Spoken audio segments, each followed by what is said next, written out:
पिछले कई महीने से कैलाश अपने गांव नहीं गया था। शहर से सिर्फ 2 घंटे का रास्ता है गांव का, इसलिए उसने प्लान बनाया था कि ऑफिस से जल्दी निकलकर वह मोटरसाइकिल से ही गांव के लिए निकल आएगा और शाम को घर पहुंच जाएगा और आज की रात बिताकर कल दोपहर तक वापस लौट आएगा। कमल गांव की ओर बढ़ ही रहा था कि उसे ठंड भी लगने लगी। उसने अपनी मोटरसाइकिल किनारे खड़ी की और डिग्गी से निकालकर अपनी जैकेट पहनने लगा। वह चलने ही वाला था कि अचानक कमल को महसूस हुआ कि उसकी पलकें भारी हो रही हैं। उसके लिए मोटरसाइकिल चलाना मुश्किल हो रहा था। वह सड़क के किनारे ही रुक गया। उसने सोचा कि कुछ देर में तबीयत ठीक हो जाएगी तब वो चला जाएगा, पर उसकी हालत में कोई सुधार नहीं हुआ। उसने सोचा किसी को फ़ोन करके मदद के लिए बुला ले, पर उसके मोबाइल की बैटरी डिस्चार्ज हो गई थी। दरअसल आज सुबह से ही सब गड़बड़ हो रहा था। सुबह जब अपने बॉस से पूछने गया था कि आज वे घर जाएगा, तो उसके बॉस ने उसे एक पार्सल देते हुए कहा कि उनके रिश्तेदारों को देते हुए चला जाए। बॉस ने उसे लोकेशन समझाई थी, पर वह फिर भी भटक गया और रिश्तेदारों का घर ढूंढने में लग गया। किसी तरह से रिश्तेदारों का घर ढूंढकर उन तक पार्सल पहुंचाया। उसके बाद वे गांव जाने वाले हाईवे की तरफ बढ़ गया। हाईवे पे जाकर उसे तसल्ली हुई कि चलो अब वह गांव के रास्ते पर पहुंच गया है। अभी करीब वह आधे घंटे ही आगे बढ़ा होगा कि मोटरसाइकिल में कोई खराबी आ गई। वह रास्ते में खड़ा था। उसे समझ नहीं आ रहा था कि वे क्या करे। उसने एक मोटरसाइकिल को रुकवाकर उससे मदद मांगी और उससे कहा कि कोई मैकेनिक मिलेगा क्या। उसने कहा हाईवे के थोड़ा आगे जाकर अंदर को एक सड़क जाती है, उस पर उतरकर कुछ आगे जाने पर एक मैकेनिक मिलेगा। कमल मोटरसाइकिल घसीटते हुए किसी तरह मैकेनिक के पास पहुंचा। करीब आधे घंटे की मेहनत के बाद मोटरसाइकिल सही हो गई। कमल ने सोचा अब यहाँ से जल्दी निकल लेना ही अच्छा होगा।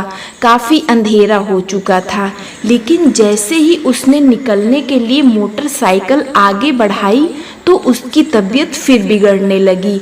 अब वह तय नहीं कर पा रहा था कि वे क्या करे। मोटरसाइकिल चलाने की अवस्था में तो वे था ही नहीं और अब मदद मिलने की भी संभावना नहीं थी। वे अपनी मोटरसाइकिल पर टिककर बैठ गया। तभी एक बुलेरो उससे कुछ आगे जाकर रुकी। उसमें से एक आदमी आकर उतरा और पूछा, भैया कुछ मदद चाहिए क्या? कमल ने उससे कहा, यदि आप अपना फ़ोन दे देते तो मैं अपने घर से मदद के लिए किसी को बुलवा लेता। उस आदमी ने कहा कि वे अपना फ़ोन दे देगा, पर रात के 9 बज रहे हैं, मदद करने वालों को आने में देर लगेगी।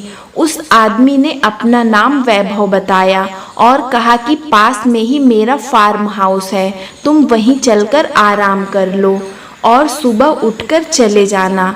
कमल को ये सुझाव ठीक लगा और वह वैभव के साथ बुलेरो में बैठकर चला गया। कमल की मोटरसाइकिल वैभव का ड्राइवर फार्म हाउस लेकर पहुंच गया। फार्म हाउस पहुंचने के बाद कमल थोड़ी देर तक वैभव से बातचीत करता रहा।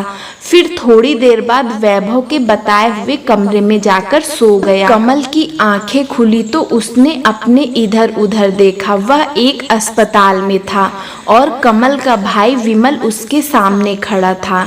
विमल ने कहा, भैया भगवान का शुक्र है तुम्हें होश आ गया। विमल भागते भागते डॉक्टर के पास गया और डॉक्टर को बुला लाया। डॉक्टर ने कमल की जांच करने के बाद बताया कि अब वह ठीक है। कमल कुछ समझ नहीं पा रहा था कि ये सब क्या हो रहा है। वे परेशान होकर इधर उधर देखने लगा।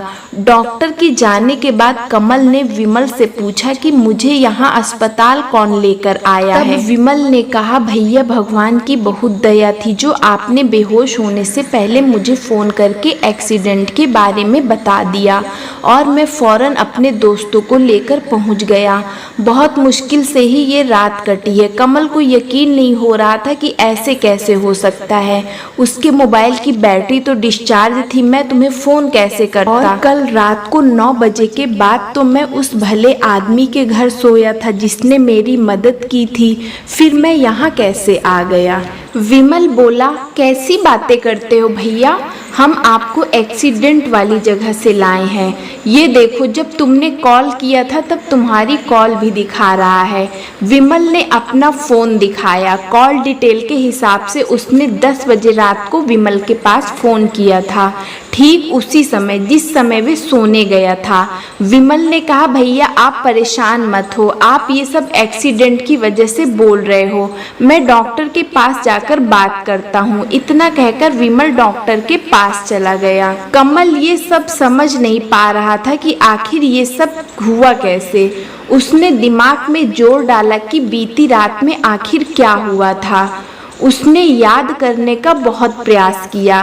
वैभव का मिलना, उसे अपने फार्म हाउस पर ले जाना, खाना खाकर सो जाना, उसे सब कुछ याद था। पर विमल कुछ और ही बता रहा था और उसने भी जब आंखें खोली तो वे अस्पताल में था। ये रहस्य बहुत ही उलझा हुआ था, समझ से परे।